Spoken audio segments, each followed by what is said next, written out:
What's up, y'all? It's your boy, Not Faithful. How's everybody doing? I hope everyone is having a very blessed week so far today.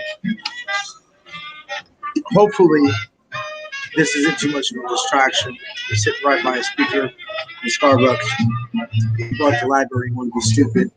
But anyway, I'm here to talk about the Niners' thrilling last second win over the Arizona Cardinals to sweep the season series and beat them at home for the first time since Harbaugh's last game in December of 2014. Many things that we get into today. But before we get started today, of course, I would like to remind everybody you can find this podcast. Hold on. Yeah, okay, here we go. You can find this podcast on Apple Podcasts, Spotify, Google Play Music, Google Podcasts, Stitcher, Spreaker, Blueberry, TuneIn, or Castbox. And of course, please remember to subscribe, give us a 5-star review. It really helps out the show. You could, if you're also watching us on YouTube, please make sure to hit that subscriber button, hit the bell notification to make sure you don't miss a single video that we put out, and go ahead and give us a thumbs up and a comment on what you think of the show. Also, you can visit NinerFaithfulRadio.com, which not only can you listen to all our episodes, but you can watch all our interviews, listen to all our episodes of This Day Niner History, as well as read our blogs from Nothing But Niners and Sports Elite. See our advertising packages, and of course, get the direct link to Niner Faithful Radio shop. Thank you again. That website is NinerFaithfulRadio.com. Okay, Bob Money. What's up, baby? How you doing? I think it's time to trade Dante Pettis. Actually, you know what? We were going to go ahead and get into that, but I think since you went ahead and brought it up, I think it's not the worst thing to bring it up right away. Dante Pettis only played 2 snaps and didn't even register a snap on special teams. And so I think, of course, everybody has known there's a video that is surfacing of, I want to say it was a practice before we left. Or no, we didn't go anywhere. I want to say it was the last practice of the week where they're going through just a little footwork drill where they put out that little, for lack of a better word, a ladder on the ground. And, you run your feet through it and everything like that. And at the end of it, you put your hands up to catch the ball. Dante Pettis not only looked like he was going through the drill just lackadaisical with no type of urgency or effort or intensity, he also dropped the ball. And, I mean, that is definitely not a very good look when you drop the ball in a drill. That's very, very, very bad. But,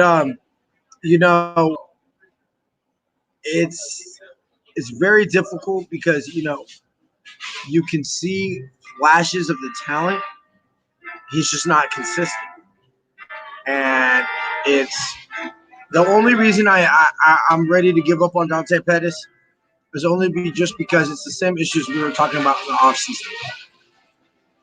And if these were different issues that we were talking about in the offseason, then maybe I'm not feeling so strongly about what I'm about to say. But because it's the same issues that we're seeing in the offseason, and then here we are in almost the end of November. It's almost the end of the year, and we're still going through the same issues with Dante Pettis that we were in April and May in OTAs. I mean, I'm with you, Bob Money. I would trade him. The only question is, what are you going to get for him? Because you're not getting anywhere near a second-round pick for him. And also, my other issue is, what can you get for him, and who wants him? I mean, he has this year and another 2 years left on his contract, so that's not going to be an issue. I just don't think that he's really shown enough. I don't think he's really shown enough. He's been definitely given many opportunities, and he just hasn't taken advantage of them. Even Kyle Shanahan said in a press conference that he just wasn't taking advantage of his opportunities and that he needed to. Now, I don't think that we can't trade him this year. Obviously, the trade deadline has come and passed. But it would be definitely something that I would be looking into in the off season. Maybe packaging, Dante Pettis, and I mean, it's very. I think it'll be very hard for us to make trades this year unless we're receiving draft capital. Oh, it did. Oh man, I would trade Adam Thielen for Dante Pettis. The problem is it better now, bruh? Hopefully the internet isn't screwing up. Internet's working fine. I don't know what's up with this thing. The internet's on. Huh. Hopefully it's better now. I know a lot of times that when it freezes, you come back to watch the non-live video. All right, cool. We're back on. All right, sweet. So yeah, but like I was saying, I mean Adam Thielen, the the Vikings aren't giving up Adam Thielen for Dante Pettis. No, I don't think that's happening, but at least I wouldn't. I mean, by all means, if you can get Adam Thielen for Dante Pettis, I say make that trade all day, every day. I'll help Dante Pettis go pack his bags right now, and he can do his little cat thing over in Minnesota. I mean, I don't think Minnesota's going to want to trade for Dante Pettis. But by all means, if Minnesota is maybe hitting some of that hippie lettuce or something like that, then yeah, by all means, I'll trade Dante Pettis for Adam Thielen. I'll take that trade all day, every day. So moving on to a little bit of the positives, not so much the negatives, but Bob Money had brought that up, so I thought that would be a good subject to talk about today. Many of the positives, I mean, how great is Deebo Samuel? He is the first rookie in franchise history to have back-to-back 8-reception, 100-yard games. He is the first to do it since Odell Beckham Jr. did it in 2014. And he's just a beast. I mean, I think you saw the concern. The concern that I have is his health. His health is clearly going to be an issue. Oh, great. We're freezing again.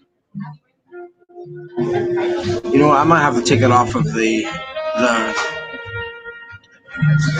let me see. I don't even know what's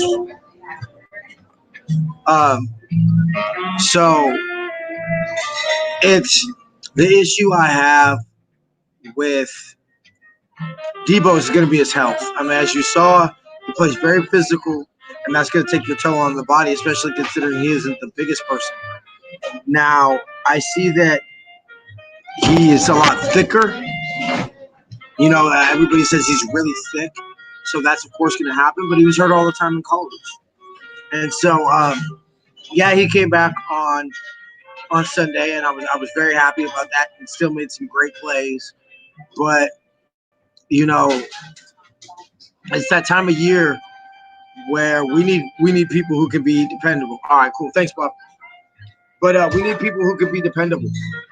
We need people who can show up because it's crunch time, bro. This next 3 games could very well dictate a season. I know that the Fox broadcast on Sunday, I had somebody tell me this, that literally if the Niners would have lost that game, they would have gone from number 1 8th seed to all the way to the 5th seed. So they would have gone to number 1 seed in the conference to the first wild card team simply by just 1 loss. These next 3 games are going to determine our season. And so I'm looking at people and I'm pointing my finger in their chest and saying, I need you to step up. So, Deebo, I need you to step up. I need you to be able to play. Marquise Goodwin, paging Marquise Goodwin. I mean, you've been disappeared all year, bro. What's up? I'm done with Marquise Goodwin myself. You know what, bro? I just really think his true love is track and field, which I have no problem with that. I love him as a brother. You feel me? But, yeah, as far as a wideout, no, and which is very disappointing because I was one of the people at the end of 2017 that looked at Marquise Goodwin as a future, I don't want to say star, but a future important cog in this offense. And so to see how his production has locked off over the last couple of years is really, really, really disappointing to me. It just seemed that ever since that cheap shot in Minnesota, first game of the year, he hasn't been the same, and that's very disappointing to see. Another, just to get all the negative out of the way, is Nick Bosa. Yeah, he made some couple plays, and I'm not going to say he had a horrible game, but and I mean, I'm not even going to say that he needs to play at the level that he did against Carolina every game of the year. But I would definitely say, to me, in my personal humble opinion, I would say this was Nick Bosa's worst game as a pro. I mean, I felt he had very little impact on that game. And so, as far as making plays, now he did set up other players, which is good to see. And you're not going to get it every week. But on that Kyler Murray touchdown, I mean, you can't bite on that run fake, bro. That's Kyler Murray's your man on that. Now, maybe Kyler Murray's just that great of an athlete that it wouldn't have mattered if Nick Bosa played that perfectly, that Kyler Murray was still going to score that touchdown just because of his pure speed in the open space. But, we'll never know if you're not in the right position. So I think Nick Bosa is going to be a great player, but I just think he might have hit a little bit of a rookie wall. And there's no more breaks. There's no more long weeks. Matter of fact, all we have is a short week, really. I mean, if we could get the bye, then we will have one more long week because we play Saturday, the second to last game of the season. But I need Nick Bosa to dig deep and suck it up, bro, and get us through this, most definitely. Now, on to the positives besides Debo. Big shout out to Jeff Wilson Jr. I know that there are going to be a lot of people who, it was only one play in there. Yeah, but it was the most important play. And what you really saw was, and it's funny to say this because I would almost put him above Raheem Mostert. And I love Raheem the Jury. Best gunner in the league, baby. But, that pass was perfectly dropped in by Jimmy G. Cool, and he dropped it. Jeff Wilson put in a similar situation, game on the line, so the pressure is ratcheted up 50 times, and he makes an amazing catch. And a lot of people say, that wasn't a perfect throw by Jimmy. No, it wasn't. He was getting pressure in his face, but you know what? It wasn't a horrible throw. And sometimes you need to make plays for your quarterback. It's not always going to be right in your chest. And so, to me, I'm going to go ahead and announce it right now. To me, the Kittle Corn MVP of the Week award goes to Jimmy Garoppolo. I mean, the 424 yards passing, 4 touchdowns, 115.4 quarterback rating, 75% completion percentage. We were 6 of 13 on third down. Now, of course, he had the 2 picks, both in the red zone.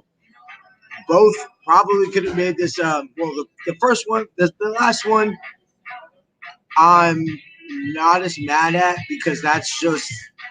I mean, okay, he threw behind the receiver. You want to put it in front of him, but I mean that's kind of fluky. It bounced off of Ross Dwelly's hand, and almost. And it took a great play by the Arizona player. I can't remember who it was. They had to make a diving catch, and so they had to make an amazing play in order to get that pick. The first one, when he threw it to Hicks, the pick to Hicks was one that was most concerning because I was just like, man, what are you doing? Where are you looking at? Because it's just like he doesn't see these linebackers. And I think what it is that he's anticipating that nobody's there. He's saying, I'm going to throw this ball. And he's predetermining it without looking, so he might look off and then just real quick release, real quick throw, and thinking it's open. And people are reading it and jumping on the ball. And I think Jimmy Garoppolo lives away from the fact that he has such a quick release that he can get away with a lot of throws that maybe other quarterbacks can't get rid of or get away with. But also, I don't think what gets talked about with Jimmy Garoppolo is Kyle Shanahan's an impressive offensive coordinator, play caller, head coach. he's an aggressive play caller, and I'm assuming he wants his players to be aggressive. So if you look at these throws that Jimmy are making when they're picks, is they're aggressive throws. Jimmy makes several high risk, high reward throws throughout the game, and more times than not, they come out as a reward. And so I can't, if I'm screaming, "There you go, Jimmy! That's why you're the one." When he makes the throws, and I can't say he's garbage and we need to get rid of him when he doesn't make the throws because he makes them more times than he doesn't. Fortunately, these picks have not come back to bite us and cause us to lose. I remember this last pick. I was like, "Ooh, could that?" But I was like, I walked in after that pick. I said, "Look, we get the ball back. I'm okay. We're going to win. We're going to score. And we're going to win this game." But I was just like, "Is the defense going to be able to hold them?" Because big shout out to DJ Jones because we definitely missed him this week. They were right up the gut all game long. It was quite frustrating because you just knew that there was pretty much nothing we could do to stop it because we just simply didn't have the player. And I mean, DJ Jones is damn near a dominant nose tackle. And so we definitely missed DJ Jones in that game. Unfortunately, D Ford got hurt, and it looks like he's going to miss the next 2 weeks, possibly longer. I would really hope that he doesn't miss New Orleans. I'm almost looking at Baltimore as a chalk-up game, just off the simple fact that I'm okay with losing to Baltimore just as long as we don't lose to Green Bay and New Orleans. I don't think that losing to Baltimore would cost us anything in the standings, except obviously another loss next to our in the loss column. But the more important ones as far as playoffs and seeding and things of that nature are against New Orleans and of course Green Bay this Sunday. So we're going to stay focused on Green Bay 1 week at a time. Don't want to look ahead. Don't want to overlook Green Bay. They're a good team. I mean, I have faith that number 10 can get it done.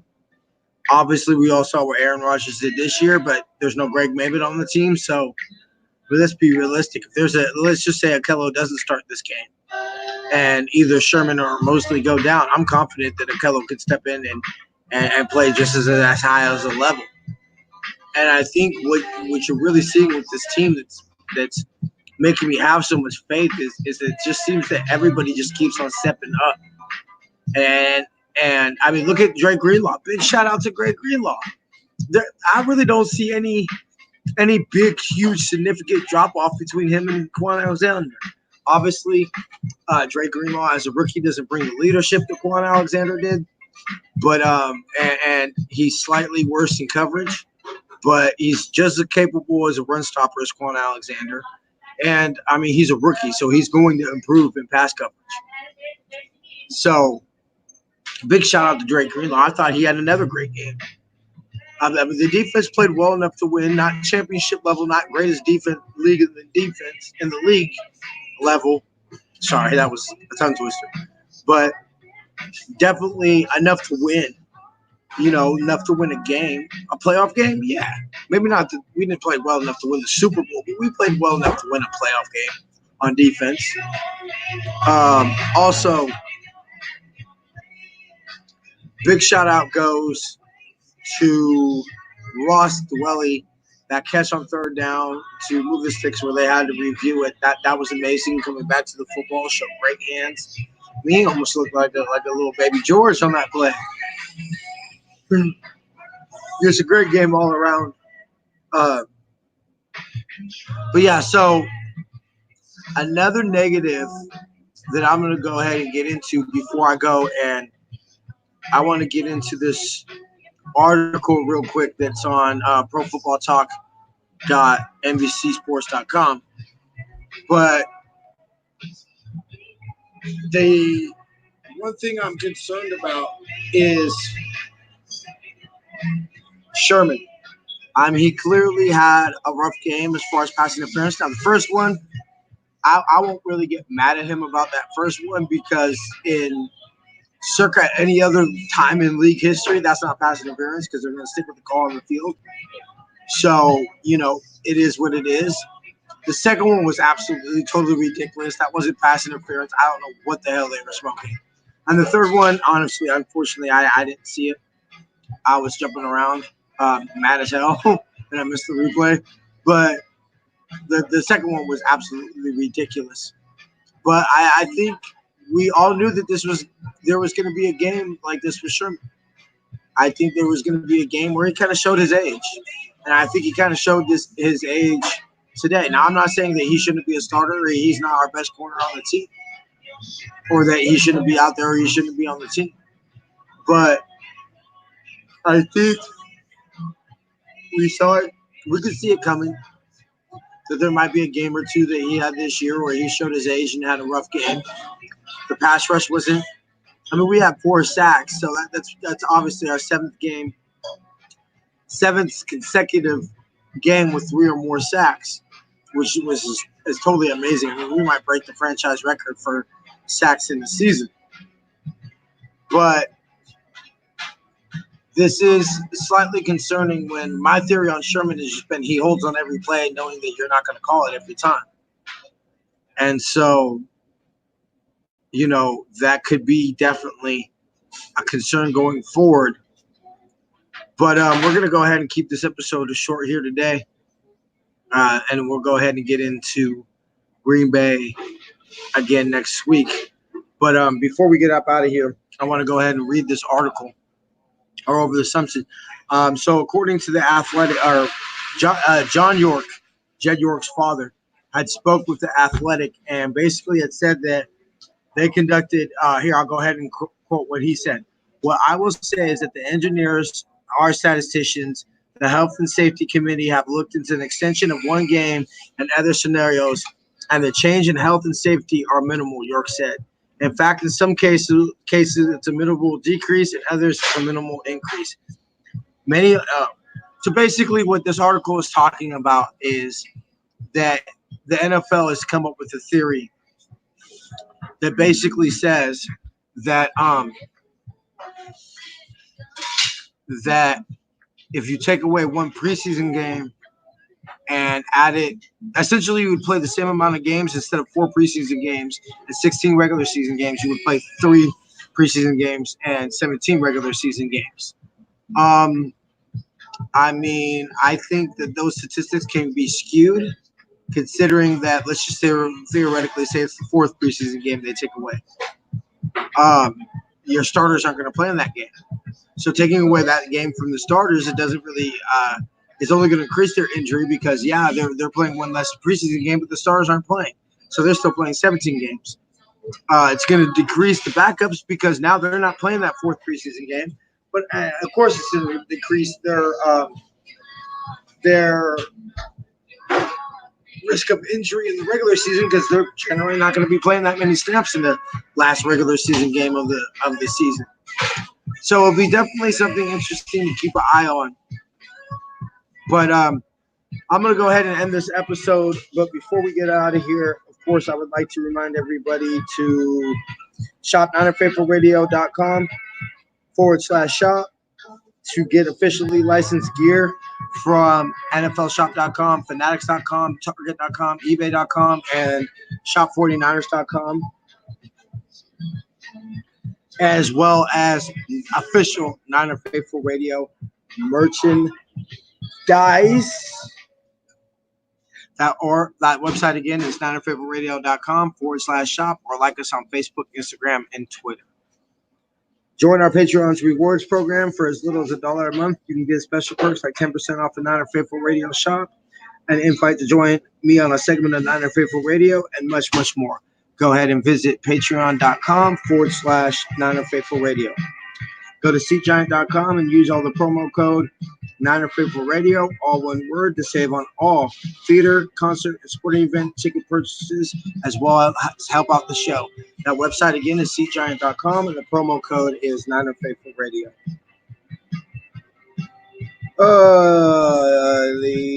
Yep, I think that's about it. So 10-1, y'all. Are y'all feeling 10-1? I'm feeling 10-1. We're gonna run out of digits to count our wins. We're gonna run out of hands to count our wins. Isn't that awesome?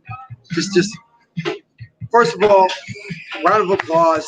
I mean, I think we need to acknowledge the fact that it wasn't very long ago, 2 seasons. Matter of fact, I was sitting in this very Starbucks many games, going over heartbreaking loss after heartbreaking loss after heartbreaking loss.